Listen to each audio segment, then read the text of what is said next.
ክፍል 4 እግዚአብሔር ለማንም አያዳላም ወይም ለሁሉም እኩል እድል ሰጪ ነው።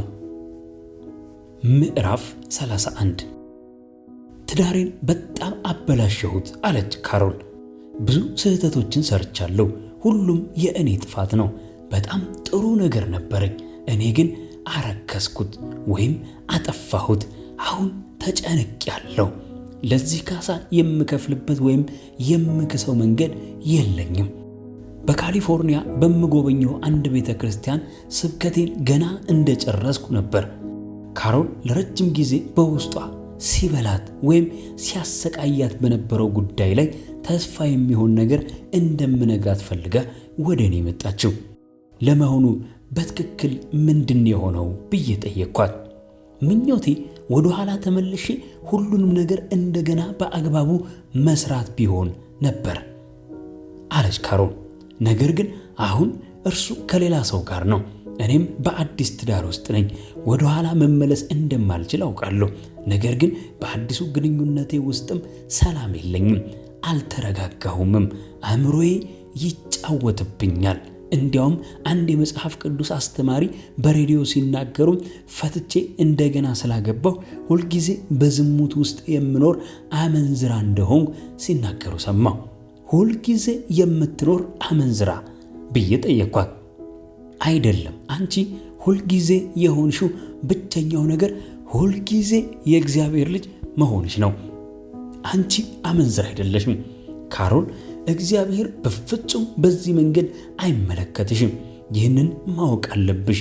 የሰማሽውን ሁሉ አላውቅም፣ ነገር ግን እውነት ሁልጊዜ ነፃ ያወጣሻል። ካሮል መጀመሪያ ላይ ያልተረዳኋት ስለመሰላት በድጋሜ እንዲህ ስትል አስረዳችኝ።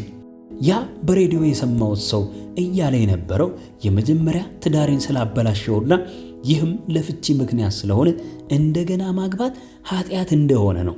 ስለዚህ በአዲሱ ትዳሬ ውስጥ እስካለሁ ድረስ ሁልጊዜ ኃጢአት እየሰራሁ ነው።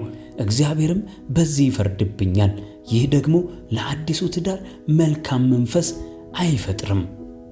እረዳሻለሁ። በእርግጥም እንዲህ አይነት ስሜት ለትዳር አይበጅም በማለት አረጋገጥኩላት። ትዳርሽ ኃጢአት እንደሆነና በእርሱም ምክንያት ፍርድ እንደሚጠብቅሽ እያሰብሽ በየቀኑ እየተነሳሽ ጤናማ ትዳርን መገንባት አትችይም። ነገር ግን እንደ ዕድል ሆኖ እውነቱ ይህ አይደለም። ባለፈው ሕይወትሽ ምንም አይነት ነገር ተከስቶ ቢሆን እንኳ አንቺ ይቅር የተባልሽ ነሽ። ዛሬም ከእግዚአብሔር ጋር በአሁኑ ጊዜ ውስጥ ነው የምትኖሪው። እርሱ አንቺን የሚመለከትሽ በሕይወትሽ አንድም ቀን እንኳ ኃጢአት እንዳልሰራሽ አድርጎ ነው። እርሱ በዛሬው ቀን ላይ እንድታተኩሪ እንጂ ወደ ኋላ ወደ ቀድሞ እንድትመለሺ ወይም እንደምትደግሚው ፊልም እንድታደርጊ አይፈልግም። የእርሱ ሙሉ ይቅርታ ይህንን እንድታደርጊ ወይም በዛሬው ላይ እንድታተኩሪ ያስችልሻል። ታዲያ ከባሌ ጋር በትዳር በመቆየቴ በኃጢአት ውስጥ እየኖርኩ አይደለም ማለት ነው? ካሮል ተስፋ በታየበት ሁኔታ ጠየቀች። አይደለሽም አልኳት። ሁለት ስህተቶች አንድ ትክክል ነገር አይፈጥሩም። አሁን ያለሽን ባል ፈተሽ ወደ ቀድሞ ባልሽ ለመመለስ መሞከር፣ እርሱም ቢሆን አግብቶ ሳለና ሊቀበልሽም በማይችልበት ሁኔታ ምንም ትርጉም የለውም። እግዚአብሔር በአሁኑ ጊዜ እንድትኖሪ ያለፈው ኃጢአትሽ ሁሉ ሙሉ በሙሉ ይቅር መባሉን እንድታውቂና ለሚወድሽ ለአሁኑ ባልሽ ምስጋና እንድታቀርቢ ይፈልጋል። የመጨረሻውን ፍርድ በተመለከተ አንቺ ልክ እንደ ራሱ እንደ ኢየሱስ ደህንነትሽ የተጠበቀ ነሽ። ስለ ውድቀቶችሽ መቼም ቢሆን አይፈርድብሽም። ክርስቶስ በመስቀል ላይ ኃጢአትሽን ሁሉ አስወግዶልሻል። ካሮል እኔ ያልኩትን ስትሰማ የቀለላት ወይም እፎይ ያለች ትመስል ነበር። ለመጀመሪያ ጊዜ አሁን ያለችበት ትዳር በእግዚአብሔር ጸጋ ስር ሊቀጥልና እንዲያውም ሊያብብ እንደሚችል ተሰማት። ሂሳቡን አስላና ደስ ይበልህ። አንዳንድ ሰዎች ኃጢአታቸው ይቅር እንደተባለ እንደተወገደና ደግሞም እንደማይታሰብባቸው እንደሚስማሙ ይናገራሉ። ነገር ግን በድጋሚ በመጨረሻው ፍርድ ቀን ስለ ኃጢአታቸው መልስ እንደሚሰጡ ወይም እንደሚጠየቁ ያምናሉ። ታዲያ ይህ ቅራኔ አልታያቸው ይሆን? ብቸኛውና ትክክለኛው መልስ ሞት ይገባናል የሚል በሆነበት ሁኔታ እንዴት ስለ ኃጢአታችን መልስ ልንሰጥ እንችላለን? አስታውስ፣ የኃጢአት ደሞዝ ሞት ነው። ኢየሱስ ሞተ፣ ደሞዙንም ወሰደው። አሁን የቀረ ምንም አይነት ደሞዝ የለም። ስለዚህ ሂሳቡን እናስላና ደስ ይበለን። እኛ ለእግዚአብሔር የምንከፍለው ዕዳ የለብንም። ስለ ኃጢአትሽ አይፈረድብሽም። አስቀድሞ ስለ እነርሱ ተፈርዶብሻል። የፍርዱም ውጤት ጥፋተኛ ወይም ወንጀለኛ የሚል ነበር። ቅጣቱም ሞት ነበር። ኢየሱስ በአንቺ ፋንታ የሞተውም ለዚህ ነው። የዕብራውያን መልእክት ምዕራፍ 9 ደግሞ ኢየሱስ ዳግመኛ የሚመጣው ለአንቺ እንደሆነ ይናገራል። ይህም ስለ ኃጢአትሽ ሊፈርድብሽ ሳይሆን ደህንነትን ሊያመጣልሽ ነው። እንዲሁ ክርስቶስ ደግሞ የብዙዎችን ኃጢአት ሊሸከም አንድ ጊዜ ከተሰዋ በኋላ ያድናቸው ዘንድ ለሚጠባበቁት ሁለተኛ ጊዜ ያለ ኃጢአት ይታይላቸዋል ይላል ዕብራውያን 9 ቁጥር 28። የፍርድ ቀን ራእይ። ኃጢአቶችሽ እንደማይታሰቡብሽ ብታውቂ እንኳ በመጨረሻው ፍርድ ቀን የሚሆኑት ነገሮች አሁንም ግራ የሚያጋቡ ሊሆኑ ይችላሉ። ነገር ግን እንደዚያ መሆን የለበትም። የፍርድ ጉዳይ ግልጽ እንዳልሆነ መቆየት አያስፈልገውም። እግዚአብሔር አሁን ኃጢአትሽን ከእንግዲህ አላስብም ካለ በኋላ እንደገና ያስበው ይሆን? አይደለም። በዮሐንስ ራእይ ምዕራፍ 20 ላይ ሙታን የተባሉ ወገኖች ከሲኦል ወጥተው ሲፈረድባቸው እናያለን።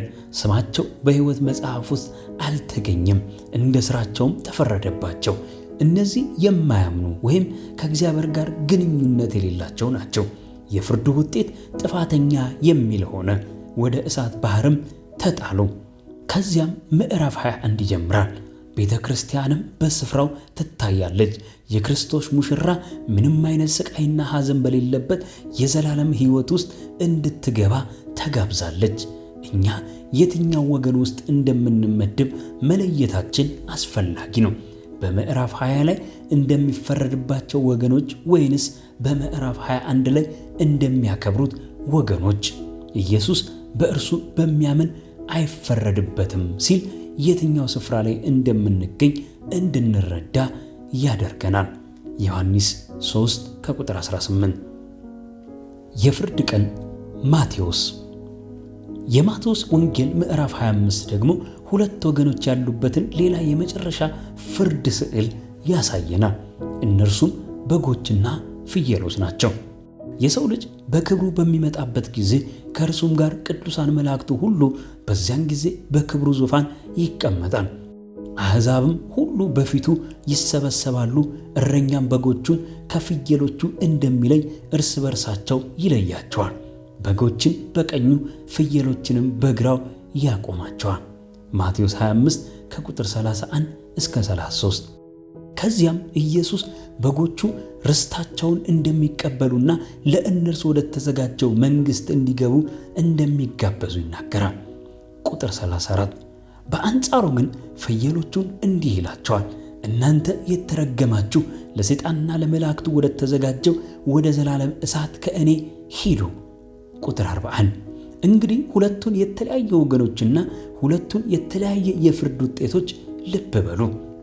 በዚህ የመጨረሻ ፍርድ ላይ ያሉት በጎችና ፍየሎች ብቻ ናቸው። በግ ፍየል ወይም ፍየል በግ የሚባል የተቀላቀለ ወገን የለም። ምንም አይነት ድብልቅ እንስሳ ወይም ደግሞ ግራጫማ ቦታ የለም። ቁጥር 46 ውጤቱን በግልጽ እንዲህ በማለት ያጠቃልለዋል። ፍየሎቹ ወደ ቅጣት ይሄዳሉ፣ ጻድቃን ደግሞ በዘላለም ሕይወት ይደሰታሉ። ስለዚህ አንቺ በግ ከሆንሽ የምታስቢበት ምንም ምክንያት የለሽም።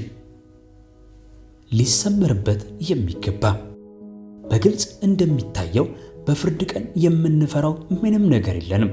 ሐዋርያው ዮሐንስ የእግዚአብሔር ፍጹም ፍቅር ፍርሃትን አውጥቶ እንደሚጥል ይነግረናል። የሚሰማን ማንኛውም ፍርሃት ቅጣት ስለመሰለን ወይም ስለምንገምት ነው። ነገር ግን ምንም አይነት ቅጣት የለም። አንደኛ ዮሐንስ 4 ከቁጥር 18። ቀላሉ እውነት ይህ ነው። ስለ ኃጢአታችን መቼም ቢሆን አይፈረድብንም።